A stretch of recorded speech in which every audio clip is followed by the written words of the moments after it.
Hey guys, and welcome to the Train 2.0 show. I'm sitting with guest Mark Kosis, all the way from Hungary, famous dad of Áron Kosis. If you don't follow him, check him out on YouTube or Instagram. Rising star there and great player. And I'm going to go ahead and let Mark introduce himself.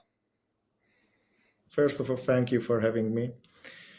Uh, I'm just a dad, I think, in this case. I try to coach some kids in our area. Originally, I'm a financial economist. I finished university BA degree. After that, I started to be at the digital marketing agency here in Budapest, in the capital of Hungary. Actually, we are quite good and successful in the last 15 years. And after that, when my son became 5.5 years old, a local coach invited him to play hockey, just learn skating and make fun. And that's how I met ice hockey. Of course, I was a big fan of the local team when I was young, but I never played ice hockey before that. So I'm in the business in the last 4 years. My son is actually 9. So this is how we started. In the last 4 years, I tried to learn everything about athlete development because in Hungary, the sport is very important. It's one of the key area of the government. We have a lot of Olympic gold medals. Actually, we are, I think, in the top 10 in every Olympics, in Summer Olympics. But in ice hockey, we have never ever good hockey players. So last draft from Hungary was 22 years ago. So actually, I know the guy, Áron Kosis, and his son plays with my son. So it's funny, the stories. Wow. Yeah, that's great. Well, there's going to be more better hockey players coming to Hungary now that you and your business are there. Yeah, that's great to hear, Mark. You have such a rich background. And one of the things I wanted to ask you too is what made you decide to join the Train 2.0 coaching certification and join Train 2.0 in general? First of all, as I mentioned, I tried to learn the ice hockey development and how can I help my son in long term. I find online you, by the way, and Jason, and your website. And I think within some months after I met your work, I signed up, subscribed for a standard Train 2.0 a subscription. I started to learn and understand the methodology, mechanics, everything. I think in the first 1 or 2 months, I just watched and learned your educational videos. I try to combine the little details, what is important in the Canadian hockey, but because in Hungary it's not really important. Just be here, be on Yeah. the sessions, and try to not ask as much as possible. After that, I started to learn the Canadian style, your methodology, and I think after 2 months we have started the first rails. Soft drag, that's still my favorite, and Áron really likes it. Probably. That's also quite funny and interesting because I never played ice hockey, so I don't know which drill is easy or which is not. So the second was the punch turn. I asked Harder drill. my 7 years old son, "Come on, do you see this video from NHL clip library? So do that." And after a lot of repetition, he started to become better. I think in this spring I shared with you some earlier videos from Áron's development. We started our common journey, common path. I think because of you, because of your training program, and the coaches certification was our next step. I think the end of this winter, I realized that the Hungarian or the local, because here are a lot of good trainers, but I asked them to teach your style, teach downhill skating. Nobody said yes, so I had to continue our job. And for that, the coach's certification was the next step to become his coach for the next 3 or 5, in our case, 4 years. Wow. Yeah, no, that's great. And how would you say that's been going for him so far as he became a coach for Train 2.0? In our case, I think the easiest way for us is to be honest with your students or with your son and him. I told him his chances to become a good player, to become an NHL player. Mhm. Fairy tale story, by the way. So you have no Mhm. chance, 0 chance, 0%. Yeah. Good luck. Yeah, yeah, that's a tough thing to tell a kid, but I think he's well on his way. It's a low chance for anybody, whether you're in Canada, United States, But it's much better if there exist NHL players in your country. yeah, you have a better probability then, for sure. Sorry, one of the things you mentioned too, I just wanted to go back to was teaching the soft drag. I just saw a video recently of your son, Aaron. And for anybody who's like listening, the soft drag is basically using your inside edge and dragging your inside edge to move laterally and be deceptive. And one of my favorite moves is the soft drag. And he just pulled it on a player who was kind of swinging his stick right at him. He put it right under his stick and then went on the other side of him, shot it bar down, top shelf, and made it look easy. And I was just like, wow, it's so cool that like, even Aaron, who I've never coached in person is doing a very similar, like one of my favorites, just personally. I find that one comes easy to me without me ever really saying it or any of my coaches or like being on the ice with him. He's able to do that. So it speaks to the value of Train 2.0 in the sense where you can get a lot of information, whether you are in Hungary, Canada, United States, you can get those right drills and those right progressions. And obviously, you're doing a very good job implementing it and teaching it to your son. And one other thing I want to mention about Mark is he's probably the most organized hockey dad I've ever seen. He's got a very well documented journey, which we will not be sharing his secrets of those documents, but he's got PDFs and spreadsheets of the hours Aaron's trained, the progressions he's doing, the drills he's doing, the videos, and everything's very, very well documented. So I'm really looking forward to see how that progresses as Aaron gets older.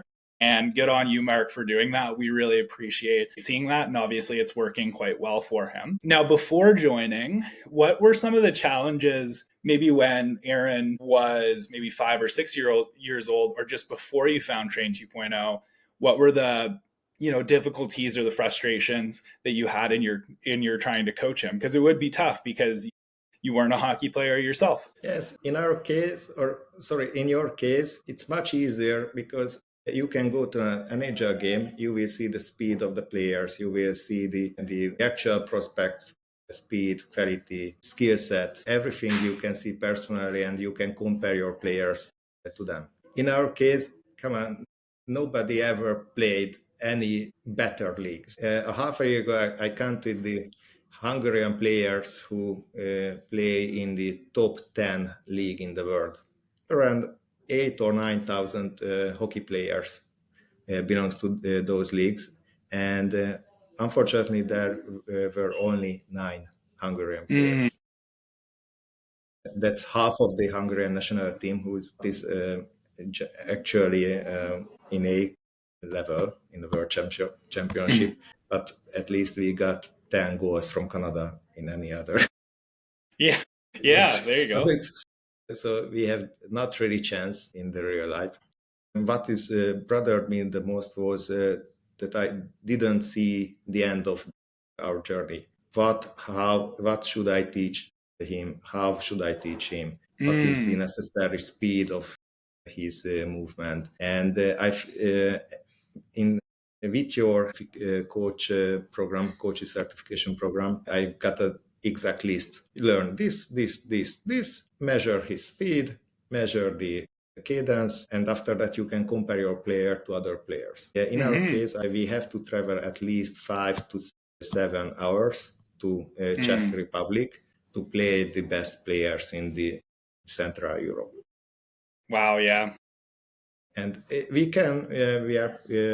are playing in the Czech leagues and Slovak leagues, which much better than the local ones. But in these leagues also there are maximum 5 people who can be drafted in the end of his journey. So actually, it's very limited to see the real quality, what necessary in the end of his youth. Yeah, and you said something really interesting there, not to cut you off, Mark, but you said, I didn't know what the end of the journey should look like. So it just be what you're trying to say is you didn't really know what the proper technique or what it should look like at the highest level or once something is perfected. And that's something that Train 2.0 does really well is we give you a goal to set and we give you, basically not an assessment, but a checklist of things to look for to make sure that you're performing a technique or a movement properly. And once you get to that, you should, in theory and in reality, skate just as a professional player would. And I really see this in your son, where it's almost like watching. And I think I'm not saying he's got everything perfected. However, there are a lot of really high level points of performance. If you haven't watched Aaron, it's like looking at an NHL player who's about 4.5 feet tall. Like it's just his mechanics are are very well done. He uses his corkscrew really well. His stance is similar to that of, let's say, like McDavid or McKinnon. His punch turns have really come a long way. His ankle articulation is really good as well, and that's one of the things that stands out to me is usually players that are 10 or 11 don't have full range of motion in their ankles, and we call that Y angle. And Aaron's able to use that interchangeably, outside edge, inside edge, switch between them. And it's really noticeable in his skating because he skates quite different than a lot of the players that he's playing against, but it's very effective. And then he's able to protect the puck in such a wide stance where, he's definitely learned that, I think, through Train 2.0 or through watching some of our NHL clip examples. And then I could go on all day because I watch him and I'm just continue. Yeah, just continue. I'd love to hear that. Yeah, no, I just really enjoy watching him because a lot of the techniques are so similar. One more is the clip where he used an anchor on a breakaway and then scored with a backhand. That's one that we teach our players fairly early on because really it's not that hard to do. It's just not a lot of players do it. And I know Aaron's probably watched, Matthews or McDavid or Nylander performing that in an NHL clip. And he said, you know what, I'm going to go out there and try it and practice it. And it's really worked for him. And I'm sure he scored quite a few goals with that anchor backhand now. And yeah, it's just really cool to see. So just all to say, he knows what the end of his journey looks like. And he knows what the techniques are supposed to be. So I thought that was really, it's just a really good point to show that even a youth athlete like Aaron can really perfect those techniques. Thank you very much. It's very nice to hear that. Unfortunately, I never heard similar from Hungarian coaches because they don't really realize the NHL techniques. Yeah, exactly. So those coaches may not know what the end of the journey or what those perfect techniques look like. And one other thing I wanted to ask you too, Mark, is when you first started getting into the course, what was your first impression of maybe even some of the drills when you even became a member before becoming a coach? What was your first impression on those drills or the certification? Come on, is that so simple? Then why are the others don't really do this? Because it's as you teach and as your team and Jason build this whole system, it's really simple and you tell every necessary details. Just listen, watch, and repeat till the kid will learn it. And you don't have to overcomplicate the drills. Just do it, teach it, and probably from my prospect, coaching certification includes every necessary drills to become a good player. I think it's a gift to me, by the way. and I think this was one of the best decision to become or try to become a coach with your program. Right now, I try to teach other kids in this area. Probably at the end of probably in 10 years I became a real coach. Well, you already are doing things with Aaron that I think a lot of other hockey dads would respect, appreciate, and wish that they could do. Kudos to you on that.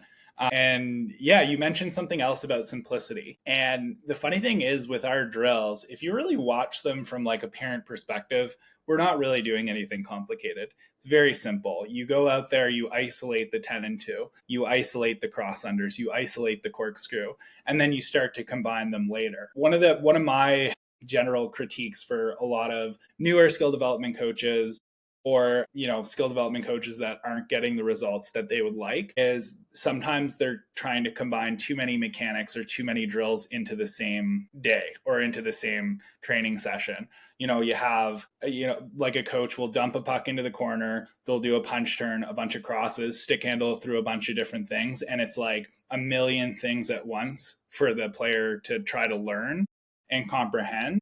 And sometimes it's just too difficult. You're starting at too high of a level, or you're trying to teach them too many things at once. Training 2.0 is really good at identifying the one thing that you need to improve on, and then everything else will start to fall into place later.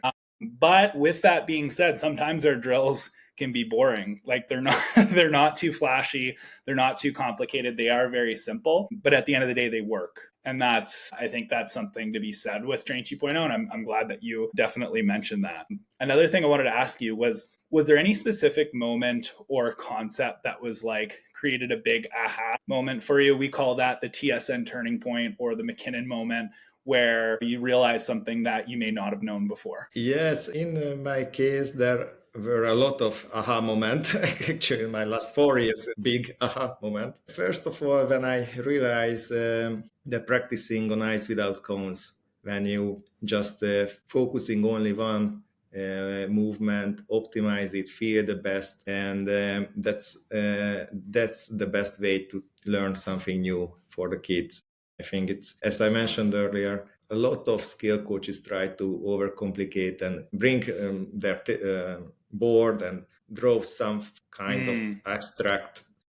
And come on, can you really memorize the series of the drills or just try to copy that? What is the reason of that? In Hungary, by the way, 99% of the Hungarian players cannot really skate. So why don't you teach them first skating, then give them a puck and let them play, and after that you can teach them for other drills. And this was my first aha moment when I realized that you need only ice, stick, puck, and the net to try to learn the bit.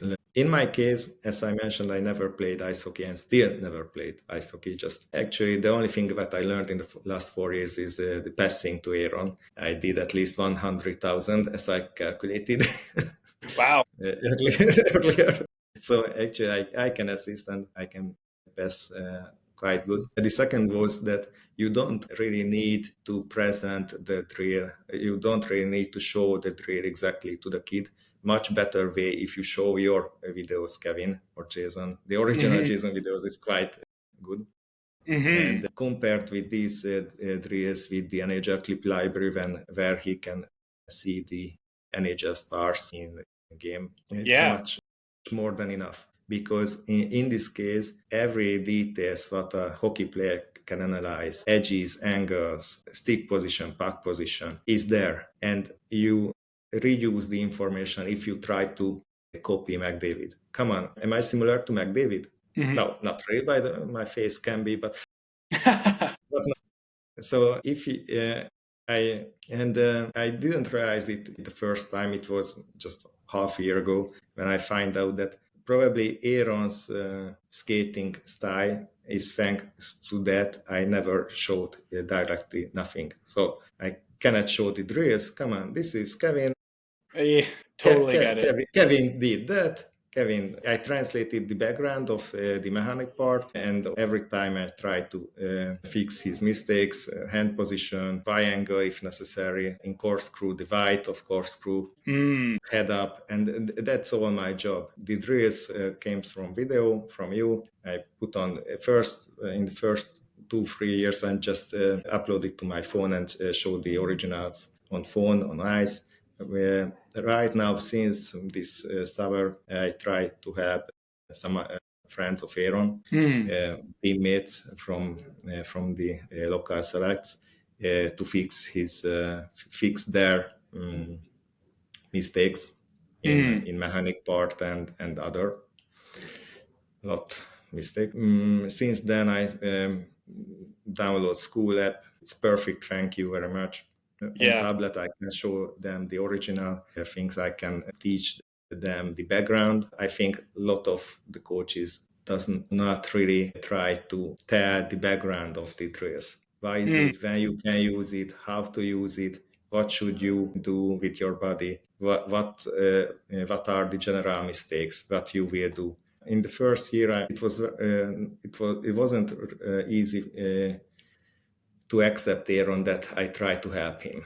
I heard from a lot of coaches that their son does not accept their parents as a coach. And in our case, that happened that I record on my phone Áron's drills and show them, come on, Kevin did this, McDavid did this, and you did that. Do you see the difference? And with your mobile phone, the kid can compare. And after that, they will accept your advices.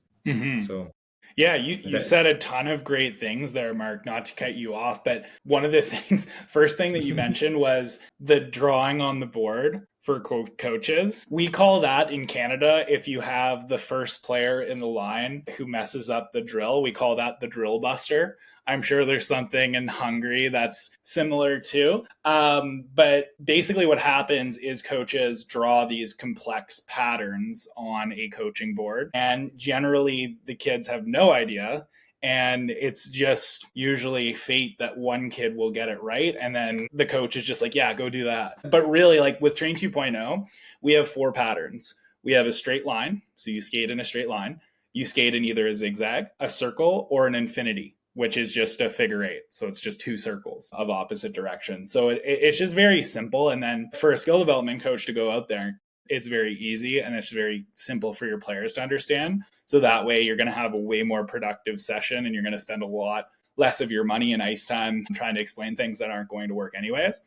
And then the other thing that you mentioned is in 2020s, it became widely available that every rink is going to have a Wi-Fi connection, and you can go out there and show the videos of the top NHL players performing punch turns, corkscrews, 10 and 2s, all those mechanics. And just to get a little bit deeper on that subject, there's something called mirror neurons. And when somebody watches somebody performing a technique, your mirror neurons fire. So it's almost like monkey see, monkey do. So you're able to actually better feel out the movement and perform the movement if you watch a good visual example of that. And I'm assuming that's one of the things that's really helping Áron, because his posture is really good. Like his posture is almost like perfect when he's skating. And I'm thinking he's able to kind of visualize himself in the third person, but just from watching so many videos of McDavid, McKinnon from that biomechanical perspective, and with our coaching and our drills and progressions, he's able to achieve that appearance in his skating, but also that performance in his skating. So that's another really good point to go out there and to kind of like really dial in on those mistakes and fix them from there. Wow, I could probably talk about that part all day, but so can you share an example of a player who really benefited from what you learned? Thanks to you, I tried to see our future journey and path, how Áron can become a good hockey player. And actually, I don't care about his NHL career or not. Just enjoy our time, do the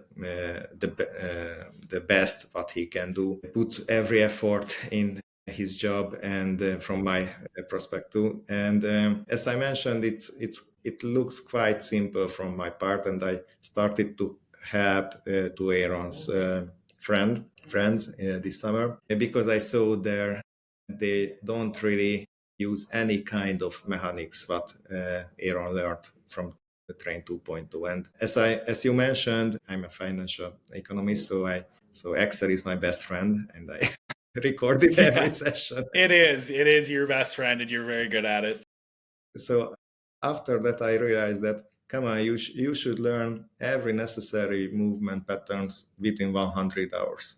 Mm-hmm. We are on ice 400 hours a year. So if you join us once a week or twice a week, you can learn till the end of the year the basic movements of NHL players. Would you join us?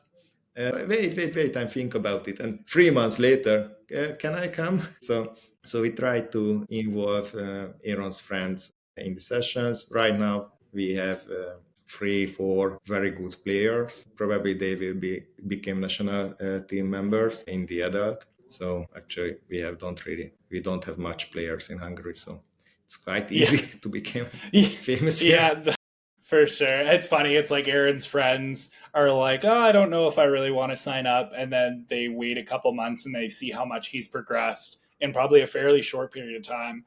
And they're like, oh, well, maybe we should have signed up. So maybe we should go back and ask Mark if we can hop on the ice out of those 400 hours that you're doing here. And we have some friends, such as I remember a very cute picture from this summer when Aaron showed one of the best Hungarian player who plays in the US, the Y angle and shin angle stretches by the board. Come on. It's very funny because he asked Aaron, how can you do this Mohawk 10 and 2? Because I cannot really do that. Okay, come to the board. This is your shin angle, Y angle. Stretch this once a day, 10 minutes at night. And after that, you can do that movement and continue with that. And we train every time on small ring. It's much cheaper and sustainable for us. And in that case, we move all the drills in circle or in infinite. Because you can condense it. That's one of our secret, to not spend too much on ice. Yeah. Well, ice is expensive, so you want to be able to maximize the productivity of the session out there. And it's funny, I'm just picturing Aaron being asked to do the 10 and 2, and then he takes the other kid over to the boards and then hands him a spreadsheet full of programming and drills and stretches to do because he has it all organized as well. But no, that's good for him. And it sounds like Aaron, even as a youth athlete, because Aaron is just turning 11 now, or is he 10 right now? He's 9. Oh, he's 9 right now. 9. Okay. He's wow. 9. Still 9. He's 2016. He's 2016. Yes. Okay. he's really good.